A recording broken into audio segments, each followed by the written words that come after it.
Hey guys, what's up? It's Shinobi Ranger here, and welcome back to a new Let's Play series of a new game of Total War 3 Kingdoms. Now, I understand that at the time of recording this game, it has been over 2 months since CA dropped their shocker announcement stating that they are going to drop support, and they already have dropped support for Total War 3 Kingdoms, which means no further DLCs, no further patches, and it was a shame that it had to happen. I mean, in the way it happened, but well, we could say that it got to a point where it's simply adding in new content and repairing and fixing those bugs proved to be too cumbersome for them. So let's not worry too much about that. Even though they have dropped support for the game, I'd say it nevertheless is a very nice game. It really is a good game. I think they've spent what 25 to 30 hours just playing around with the game, and it really is a very good game in my honest opinion, and it's not a waste of buying this. Yes, they have dropped support, but the game as is, despite all of its flaws and glitches, it is a good game. It is worth playing, worth buying, but make sure to pick it up on sale. Okay, don't splurge unnecessarily. Wait for the sale when it comes. The Steam sale, summer sale is already passed, so when the winter sale comes and you want to buy this just for the experience, you can definitely go ahead and buy it. Okay, but anyway, enough of these chit chats. Let's start the game. And mind you, I'm going in blind to this. I have not played any of the main campaigns, so I only played a bit of Eight Princes, that too as Sima I and Sima Ying. So apart from that, nothing much. So let's start off with the 190 start with. Cao Cao watches dynasties fall and tyrants Okay, rise. He He has seen power slip into the hands of the undeserving. And through the chaos, plots a path back to order by his hand. Okay, so amongst the recommended characters, we are going to play, or you could say the coalition, we'll play as Cao Cao, the faction of Cao Cao. So Cao Cao is the strategic mastermind of the campaign. His title is the strategic mastermind, excuse me. This playstyle focus is based on diplomatic manipulation. The starting situation is easy and is a recommended character. So if you want to learn to play the game, so you can play as either Cao Cao or Liu Bei or Sun Jian or Gong Sun Zan, or you could play as Meng Ho for the Nanman. We shall worry about those campaigns later, but for now, let's start off with Cao Cao. So his faction unique resource is credibility. Okay, so what does credibility enable us to do? It enables Cao Cao to enact devious schemes, incites proxy wars amongst factions. So let us say two factions don't get along, you can incite them to fight each other, and you sit back and watch the show. Deceives in diplomatic negotiations, influences diplomatic relations, credibility decays over time. Now for the unique units of Cao Cao's faction, we have two units. One is the Tiger and Leopard Cavalry, which is a shock cavalry, which is unlocked for characters who are rank 3 or higher. They're all-rounder cavalry, they have a good missile versus large and they have low damage. The next variant is the heavy variant of the Tiger and Leopard Cavalry, that is the Heavy Tiger and Leopard Cavalry, available at rank 6 for orc characters 6 and above.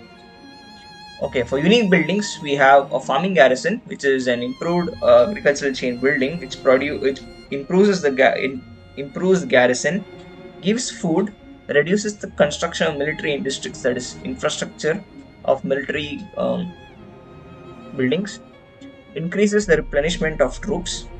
Okay, the description is soldiers farm the land to supply food for your army, simultaneously defending it. Okay, and increasing food yield in the area. And then 20N conscription, which is a military building chain.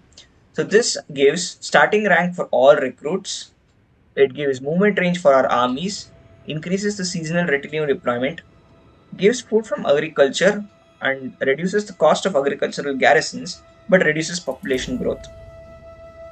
Okay, and schemes are the faction feature of Cao Cao. His two noteworthy characters in the beginning of the game are his two cousins, Shahu Dun, who is a champion, and Shahu Yuan, who is a vanguard. We will get into those details later.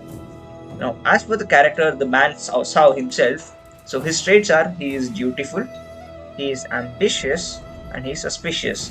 And Cao Cao is of the commander class of generals. So he excels at inspiring friendly troops, but weaker in melee. Best group with retinues of melee cavalry. So the the features he provides are: he provides spies, two spies at the beginning, minus 25% redeployment cost, minus 15% recruitment cost for cavalry. Okay, so we are playing this on the romance mode, where the game will be based on the novel The Romance of the Three Kingdoms by Luo Gunjong. So, Romance of the Three Kingdoms portrays each character, the important characters, as larger than life superhuman with people with superhuman abilities. Now, for options, we are playing the campaign on hard difficulty and we are playing on hard battle difficulty. No advisor help, limited AI player moves, time of the day is default. Battle realism mode is not checked, 60 minutes on the clock for the battle timer. Auto save to cloud not enabled, and we do not have time-based characters. Okay, so where do we start off? So we start off in the north, in the commandery of Chen. Okay, and to our north are our enemies, the Yellow Turbans and Wang Shao, and of course Dong Zhuo under the coalition. Okay, anyways, the first campaign of Total War Three Kingdoms, hopefully the first of many to go. And let us commence. Faction of Cao Cao. Victory conditions to become emperor. China must be united. Let's go. Embers rise, stark against the night. The tyrant Dong Zhuo wields the flames of destruction. Luoyang burns. Chaos ignites as the power of the eunuchs is crushed. In the pyre, the Han falters. Opportunity glimmers in the darkness. One's weakness is another's strength. Cao Cao observes and prepares. The moment approaches. Order will be restored, no matter the cost. China is in turmoil. The great empire of the Han, stretching back ages beyond counting, is being devoured by corruption. The Yellow Turbans, thousands strong, began raising their banners in rebellion and seizing commanderies across the realm. In response, generals loyal to the Emperor rose up and put down the rebellion.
Yet despite the victory, the chaos only grew. With the corruption at the very heart of the empire, the loyal generals stormed the imperial palace and killed the 10 eunuchs, the source of China's ills.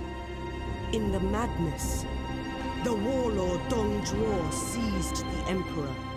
With the great warrior Lü Bu at his side, none dared oppose him. In response to Dong Zhuo's brazen display, treason some call it, a coalition of warlords rose up, led by the charismatic Yuan Shao, to save the Han.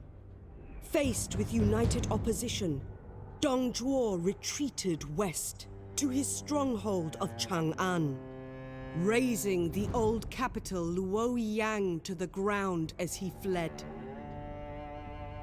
It is now the year 190 CE, and the coalition has all but collapsed.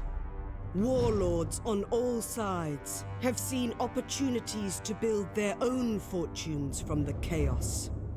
Yellow turban remnants still stalk the lands, seeking the age of the yellow sky, whilst soldiers of fortune feel the change of fate on the wind and strike out on their own. The scales shift, and China hangs in the balance. Okay, let's continue. What is the background of what happened, what's going on, why the situation is come The so flames high. have run their course. Luoyang is nothing but rubble now. Lady, you're It pronouncing is it the wrong. work of the tyrant Dong Zhuo, who now wields power unchecked. He absconds with the Emperor in tow. He is barbaric, but not altogether unwise. As long as he controls the court, he controls the Empire. In peace, I shall be an able subject. In chaos, a crafty hero. What of the coalition, my lord? They have... The coalition is finished. They have lost their bite. But perhaps they can be rallied into something resembling their old strength. It seems that I must be the blade of China's justice. There is no other who can. Man's span of life, whether long or short, depends not on heaven alone.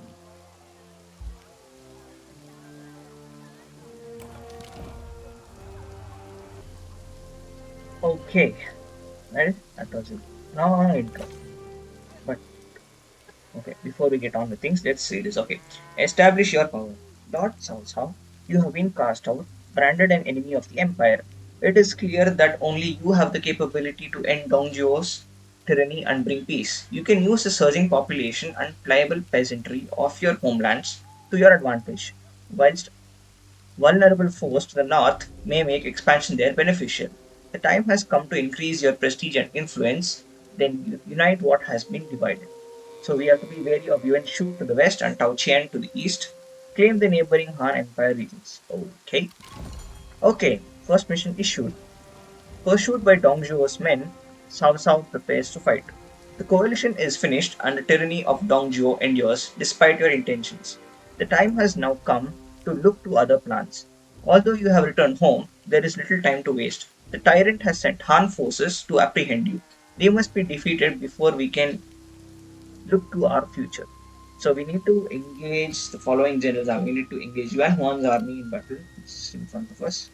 And once the mission is successfully completed, we get a taste of victory. So we get plus 30 military supplies faction wide, plus 5 morale faction wide.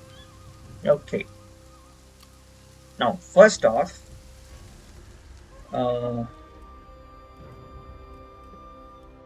advisor lady, it is not Luo Yang, it's Luo Yang.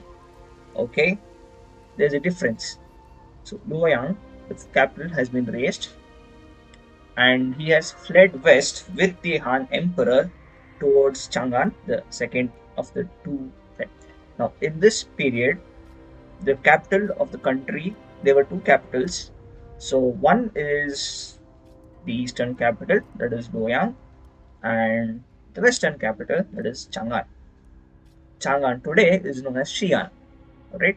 And Chang'an stands for everlasting peace. I do not know the meaning of Luoyang, unfortunately. In the next episode, I will look it up and let you guys know. So what happened was, when the coalition attacked and Dong Zhuo could not bear the brunt of the attack, it was clear to him that the capital is in danger. He is in danger of losing his position. He just torched the whole city, sacked the city and torched it, and fled all the way west towards Chang'an.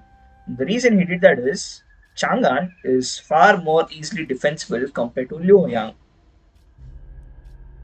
because it is quite close to the Yellow River. You can cross, armies can cross over, and there's just one gate, Hulao Pass, which is protecting it. So once the pass falls, Historically, the pass fell in the romance. Once the pass falls, by the time that happens, once the pass falls, he realized, okay, the situation is not good. Let's sack the capital because let's leave this as a wasteland, that it's not useful for the enemies, that is the coalition. And he fled all the way west, taking the emperor with him. And he didn't give a shit about what happened to the common people. Okay, so here we are with Cao Cao. Okay, let's get rid of these pins. Nope, nope, nope, nope. Luoyang and Captain Emperor is sufficient. Okay, so we get some ancillaries in the beginning. So we get a wooden ox, we get a red stallion, a grey stallion, and a jade rooster. Ooh. Okay. I will bring order to All right. China at any cost. So we start off with Cao Cao's army and we need to defeat Yuan Huan's army. Alright, so let's get into the battle. We'll explain The people other rejoice things in once the we finish this bounty first of battle. their Okay? labor. And we are playing on ultra unit scale, not on extreme. Okay, so infantry units are 160 men strong and cavalry is 40 cavalry men strong. Okay, 40 riders strong. Let's go into the battle. We'll explain more things there. None. Okay.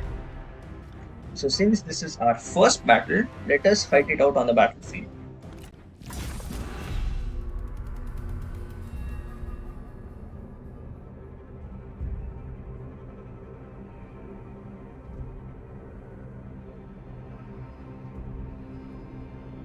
China is in chaos. Yet through this chaos, I have found opportunity. These people, these bickering people, they stack so well. It makes them easier to order, to control. I alone will bring peace to China. Those who stand against me will vanish.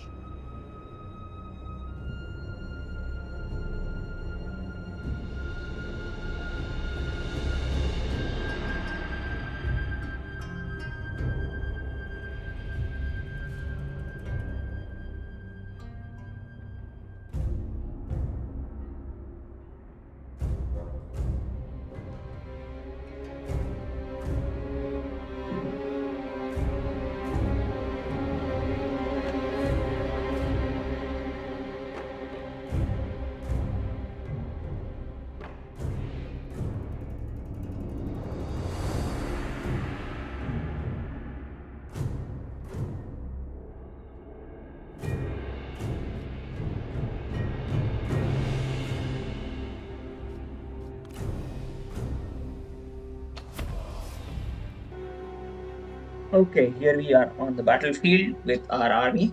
Okay, let's form our forces. So we have some saber militia. We have spear guards. Okay, so since they're spearmen, let's have them on the flanks. We have archer militia. Okay, 512. Guard move. Stay there. Okay, we have Cao Cao, so let's actually be ahead. Okay, so this is our unique unit. This is the heavy variant of the Tiger and Leopard cavalry. So let's take a look at them. And okay, nice units, good sturdy armor, shoulder quadrants. I see iron plate, thigh guards, leg guards. The horses have leather guarding neck protection. Okay, I'm sorry, the stomach is protected with leather. Wooden shield and one hand spear. Looks nice. Let's look at our spear guards. Okay, so our spear guards are okay. They're equipped with a door-like shield. They are wearing leather skull caps and they're having leather armor. They're wearing a leather breastplate. They have a one-handed spear. Okay, good, looking sharp. And here are our saber militia, our swordsmen. Okay, so the saber militia have a slashing singlet sword called the Dao. Okay, they are wearing leather armor, just like spear guards. They have a leather skull cap. But instead of having a sturdy wooden shield, they are having a rattan shield. So it's a reed shield. It's not very sturdy. You can see that. It's a very thin, small shield. Okay, the armor looks good. There are variations. So this guy has a bit of thigh protection, groin protection. This guy has no groin protection. They have some back protection. Okay. What about our archers? Let's take a look at our archer militia. So these archer militia, okay, they have a sword, but they have no armor, just a thick cloak or tunic, whatever you call it, reverse. Okay, classic militia. Let's look at our mounted saber militia. Okay, here we go. Okay, they look good. They look good. Okay, they're wearing leather armor, leather breastplates. Horses have no protection, no barding. Leather skull cap. They have a dao, just like the infantry, and they have a rattan shield. They're not a very strong shield. Good. Okay. Now let's look at our commanders. So this is Cao Cao. See this dude on his heavily armored horse, leather scale. There's a GN, double-edged stabbing sword, and this is his cousin Xiao Dun. His horse has barding, whereas his horse does not have any barding. He has a Chiang spear. Yep, he has a Chiang spear with that red nozzle. Oh dear. Nice, sturdy, heavy leather. Iron scale, overlapping leather. Good. Okay, looks good. Enough of the modeling time. Enough of the fashion showcasing, but let's go. Let's start the battle. To attention! Okay, now you go ahead and challenge Yuan Huan to duel. Okay? Prepare! You follow him. Make haste! Cavalry. Go! Go! To attention! Now the reason, now you would have noticed something. Usually, excuse me, in our previous campaigns, okay, he's out of range. I will decline the duel. I will challenge you now. So usually the cavalry ratio was for 160. It used to be either 80 or in case of False Samurai on extreme unit scale, it used to be 80 cavalry for 200 infantry. Now the reason this game has just 1/4 the number of cavalry riders per unit is because they're hugely overpowered. I mean, okay, let's watch the charge. Here we go. The reason is invisible. It's like this. So any infantry unit which is not a spear unit and you're not braced, and even if it's a light cavalry unit smashing into your unit, your forces, they'll just cut you down like this. I do not fear your words Okay. or your blade. Dispatch them and let us charge. Okay, these are shock cavalry and move. Okay, they just rode through the unit. Okay. That was a really good charge. Your general needs aid. Okay, let's use Enduring as the earth! the ability. Let's use hamstring. So the shock cavalry are really disgusting in the charge. And you know what? Compared to Warhammer, this is a really it's a real improvement because oh my lord, did they hack up the horse's limb? Yes, they did. Oh, poor thing. Amazing that you Details, can man, both details, fight battle. details. Oh, what a terrible shame! Okay. Run! So you could see how devastating the charge was. I mean, we lost 6 men, but we slaughtered them. I mean, our heavy shock cavalry literally smote them down. The charge animation was really good. We just went through the unit instead of going over the unit. That is good. That is how shock cavalry is supposed to work. Though the charge has been nerfed recently. I don't remember in which patch, but it was nerfed. It was far more better than this. I mean, if the previous patch where before the charge being nerfed, we were playing on the patch. A proper charge by this shock cavalry would have, I think it would have killed off at least a third or half the unit in the charge. It just evaporated half the unit, eliminated on the spot The last thing they see in existence. Okay. So there are two types of cavalries in the name.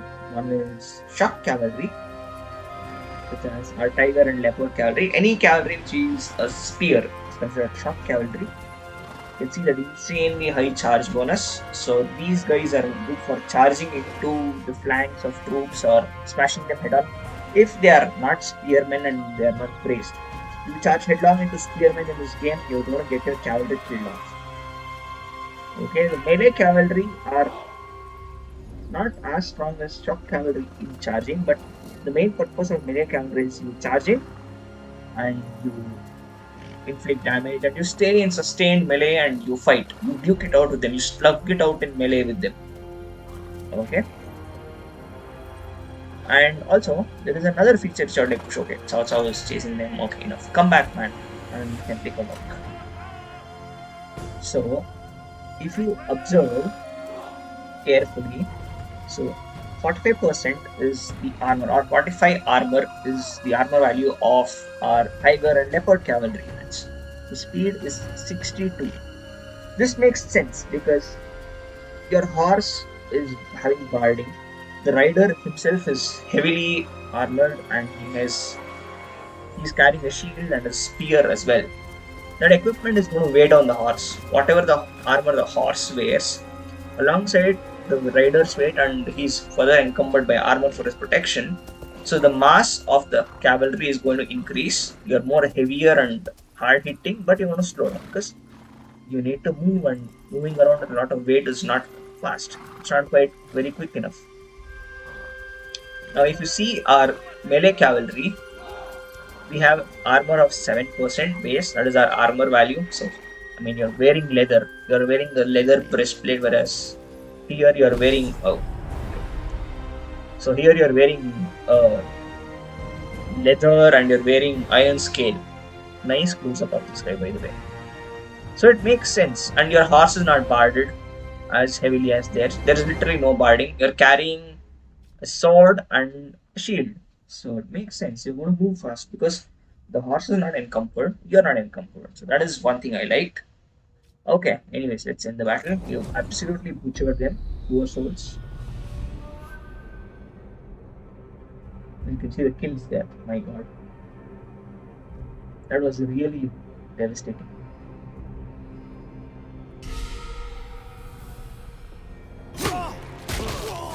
Ooh, dear, hit across. My tactics were unmatched. Okay, good. So we can ransom them, we can seize their supplies, or we can take them on into our army and have them join us. Let's go for ransom. May they remember my he's mercy. dead.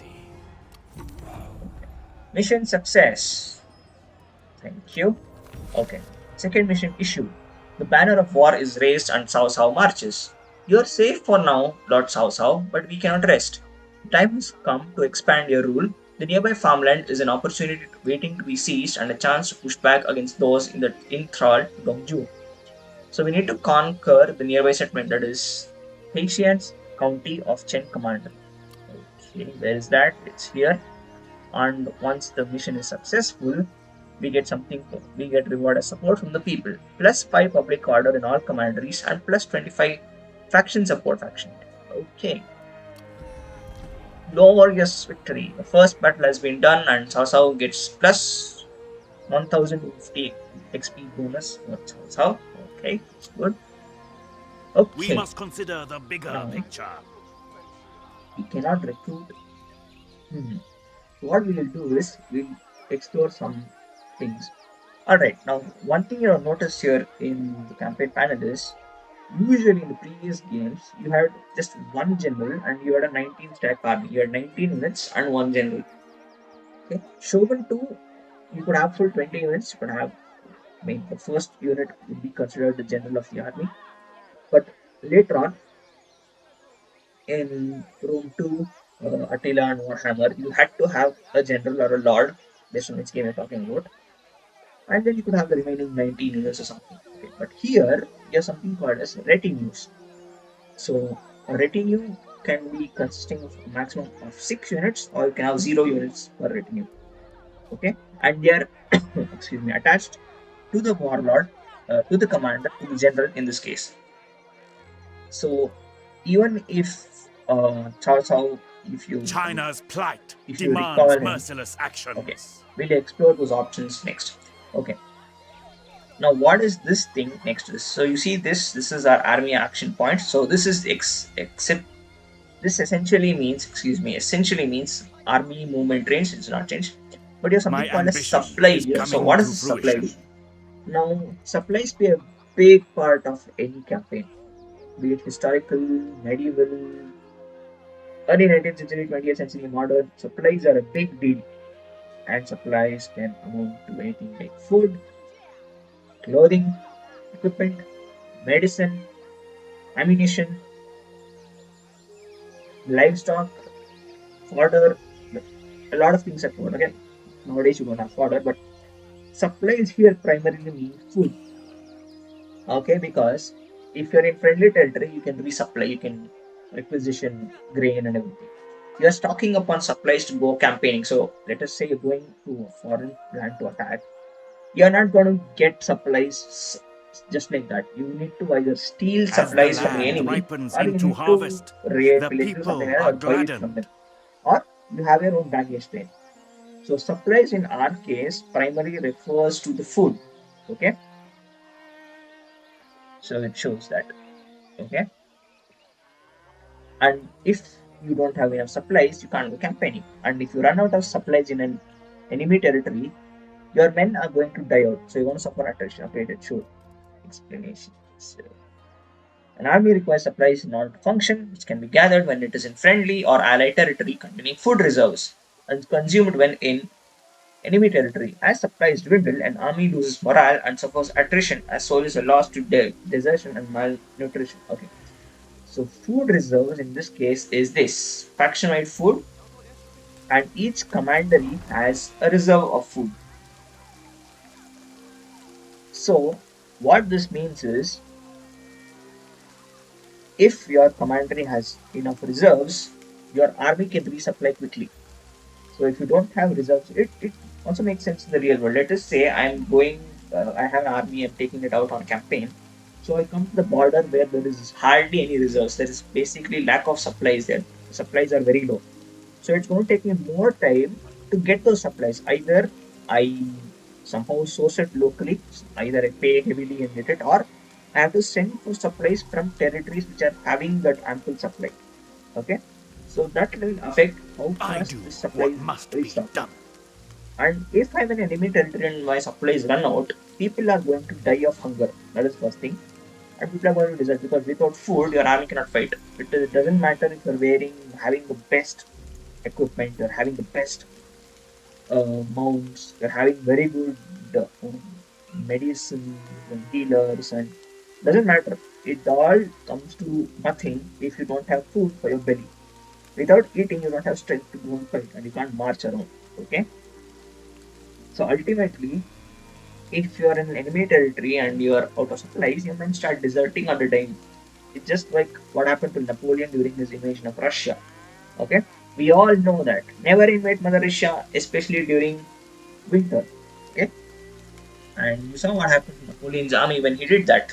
The Russians implemented his cloistered policy, so there is no way to forage, get local supplies, and his army began to perish slowly. They were picked off by guerrilla and partisan forces. That is another thing, but lack of food also played a role.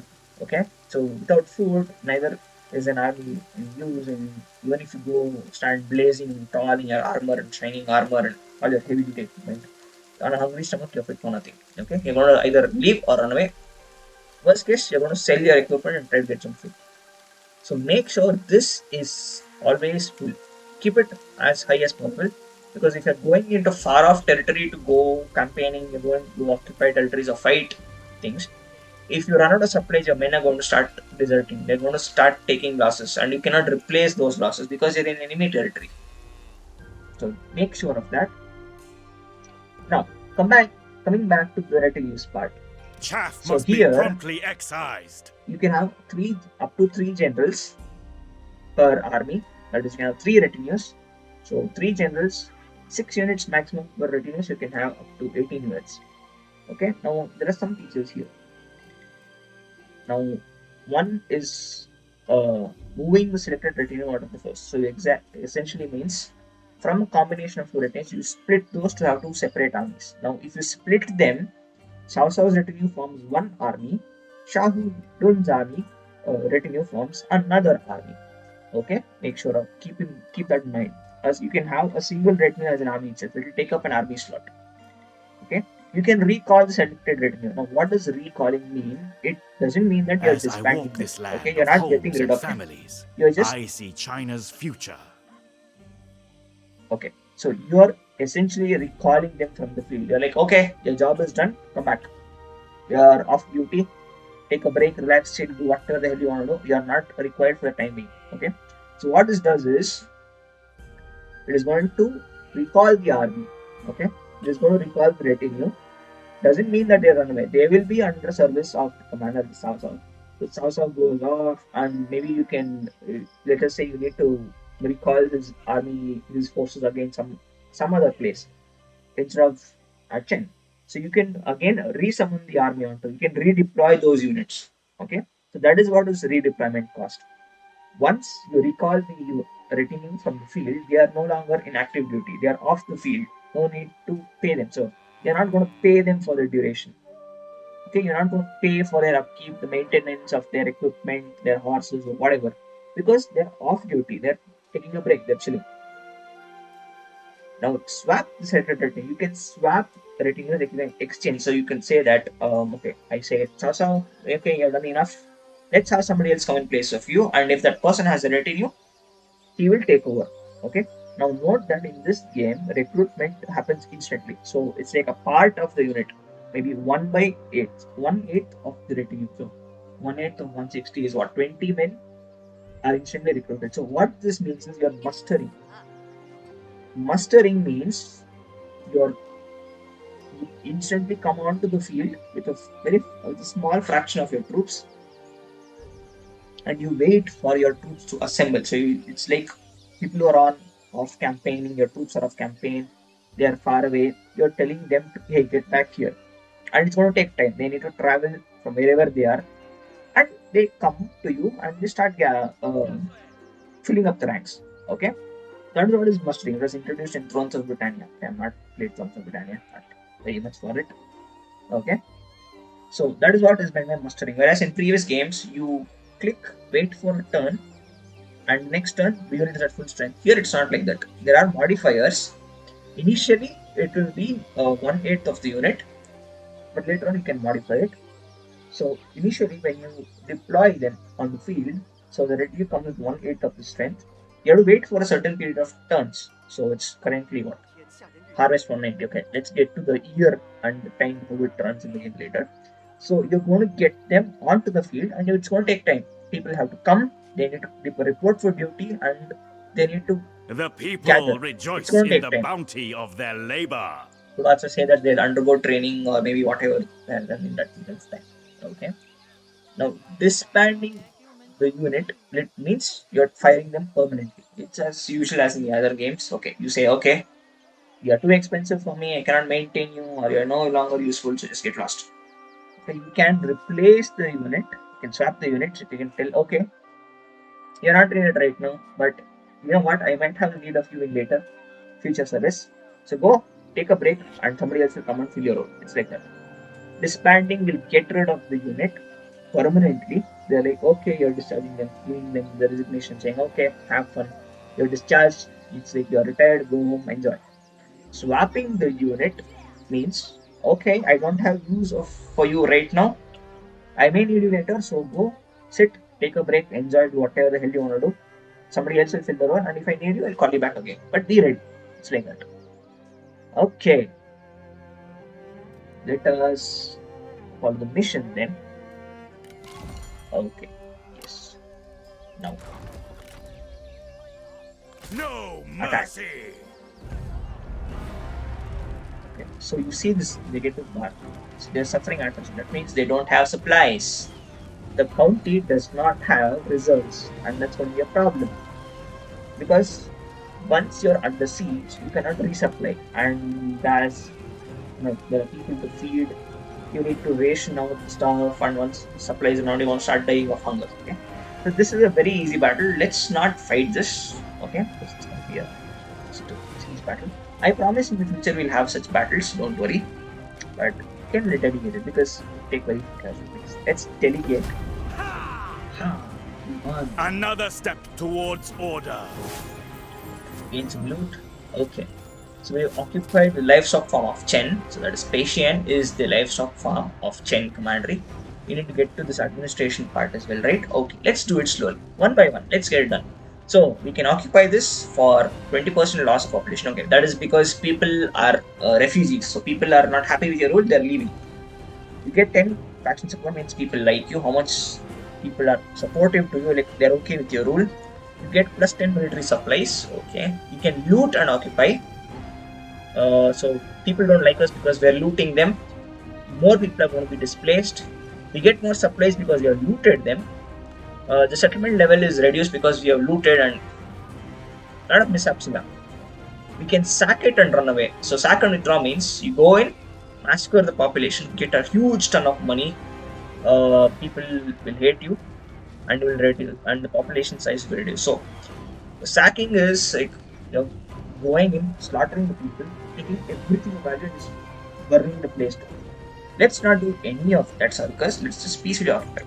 Taking the settlement. Okay. And we get support from the people. Okay. Establishing order. The settlement will be a valuable tool. Okay, it must thrive. The population must grow. That it might best serve our needs. Okay, again bonus experience for Cao Cao. Okay, thank you. Okay, mission issue. Cao Cao administers firmly but fairly. Although you have your eyes on the future, my lord, do not forget that you must remain strong both at home as well as in the field. Our home infrastructure can be developed. Rich farmland and fertile plains should be nurtured. Doing so can only aid us. So we need to construct or upgrade a building in Chen, Suiyang. Okay, Suiyang. Okay, and on success, our economy grows. So that says minus 23% construction cost faction wide and minus 1 turn of construction time faction wide. Okay. Alright, now how does the game time run? So the game time is divided into 5 seasons. Okay, so you have spring, summer, harvest, autumn, winter. So we are currently in harvest of 190 turn 1. Okay, and each season will have an effect on the land around you. Okay, it affects your food, your income from peasantry, your farming stuff and everything. It is going to affect it. The weather is going to affect it a lot. Okay, and battles in different ways. Yes, correct. Terrain, the battles here are very much terrain dependent. Okay, now getting on to the administration part. Historically speaking, the Han Empire was divided into provinces, further divided into commanderies, and finally counties. So it is like district, state. No, I'm sorry. There is no. Hold on. No. Okay. So considering my country, or considering generally. Okay, so the province can be considered as a state. Okay, within the province or the state, you have districts, and in each district, you have wards or areas or blocks. Okay, that's how it is. So the county is the most basic subdivision. Several counties form a commandery, and each commandery in the game will have a capital. So for the commandery of Chen, which is where we start, okay, you see Chen Commandery has the capital in the first slot, that is Suiyang. We have just recently occupied Peixian, and there is another commandery, Ruyang. There is Ruyang. Zoom into that. So these three commanderies form, these three counties together form the commandery of Chen. Now in the game there is no provincial level distribution. There is only up to the commandery level. Okay. and the province capital is always in the first slot. Okay, it's in level 2. We can see the level of the capital, and the number here is the population in that county. So you can, so currently Suiyang has 300,000 residents. Okay, Peixian Peixian currently has 45,000 people residing in that county. Okay, and the counties are resource based counties. Okay, so Peixian is a livestock county. Okay, it's a livestock farm, and Wuyang is a farmland. Okay, you can see it based on the symbol there. The red flag which is shown shows faction support. So faction support means how likely people are happy, how much are supportive or happy are people under your rule. So if we go to Pexian, we just occupied this turn. So we are at, I don't want the info, faction support. So you can see current faction support and what is the effect of the faction support. So since it is a low faction support, we can see that they are not well out by the people. Hard work will be needed in order to gain their trust and all that. As usual, conquerors have to somehow appease the conquered populace. So you can see the effects, the negative. There are a lot of negative effects right now. So slowly, the population effect support has to change. The faction support has to increase. Once it is 100, it shows that okay, people are accepting of a role. They are happy under our rule. Okay. Now the commandery has income. So you can see the breakdown of income given. Okay, the various sources of income.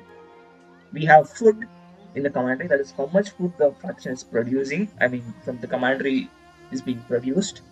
Okay, so it shows you the reserves, the favorite grants, and everything.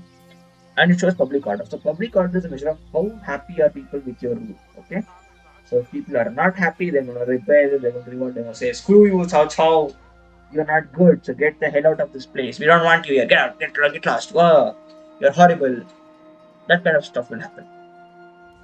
Now, this reserves here shows how much and how long our capital can hold out under a siege. Okay, so the capital of Chen, that is Suiyang, if it is besieged, it can hold out for 6 turns, that is 1 and 1/5 of a year. Okay, so supply reserves can be stored to support settlements in dire times of food shortages, to resupply local armies, or to increase holdout time of commandery capitals during a siege. Okay, so from this reserves, you are able to resupply our army. Okay, so if you don't have reserves, if you're under siege, first things first, you're going to starve. You're going to starve and you're going to slowly die out. Okay, without reserves, the rate at which your army can resupply on essential things like food, grains, fodder. I am going into a lot of general things, but in this case, it is majorly food. Of course, resupplying is not just stuck to food. It involves fodder for horses, equipment, medicine, clothing, housing, a lot of things. Okay, and then you see here something called as population. So the total population of the commandery, so 300 plus 45 is 345k. We are at a limit of 800,000 people in the population. That means our commandery can house a maximum of 800,000 people. Beyond that is overcrowding, squalor, and you have those slums and all that should start developing. Okay, and there are some effects. There are some effects of the population. So as population increases, you see that there is a bonus to income from all sources. Okay, the local replenishment bonus is also provided. Okay, there is no bonus to settlement administration construction, not yet unlocked.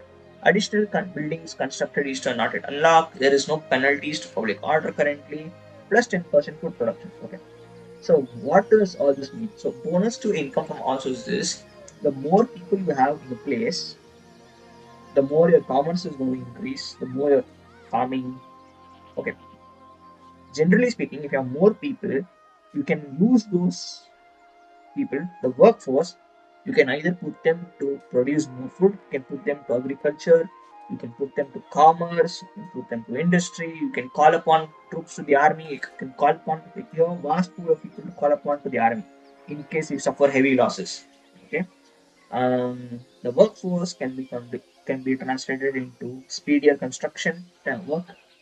Um, the number of construction projects you can have in a commandery, But one more thing, the more people you have, it is going to get more difficult to keep them in control. Okay, way too many people also come with their own problems.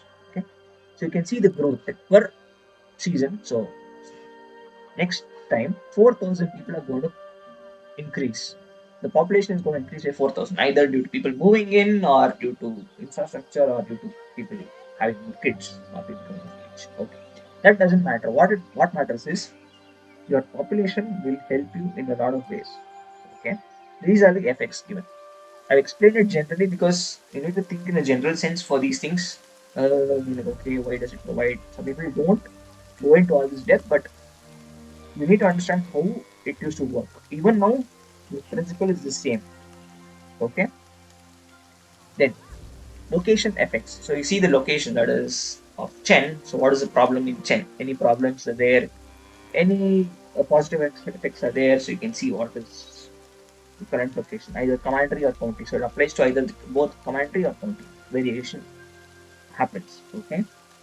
Now we have this high fertility. So some regions are going to be more fertile than other regions, as in case in every country, in every place in the world. Some places are very, very fertile. Some places are somewhat fertile. Some places are really barren. Some places you cannot grow anything like a desert. Okay. The higher the fertility of the soil and the land, the more food production you're going to have, the more money you can get from the people who are farming. Okay. So it shows high fertility hard the harvest season. These are the positive effects. Okay. There is still a lot of stuff to go through, but you know what? I think it's a good place to call it an end here because it's been quite some time. And if I start feeding you all the information back one after the other, one after the other, it's not going to be helpful. Nothing will go into a person's head. It will go all above and over a person's head. Okay. Anyways, so this was the first episode of our campaign on Total of Three Kingdoms. I hope you enjoyed the video. If you liked the video, then leave a like. If you did not like the video, then leave a dislike. And if you like my content, make sure you comment, share, and subscribe if you want further access of these channels. You want timely notification means make sure you turn on the notification bell. Okay, make sure you hit that notification bell to get notification of when the video is released so that you don't miss it. Okay. Anyways, that's all for this video, guys, and I shall see you in another video. Until then, bye.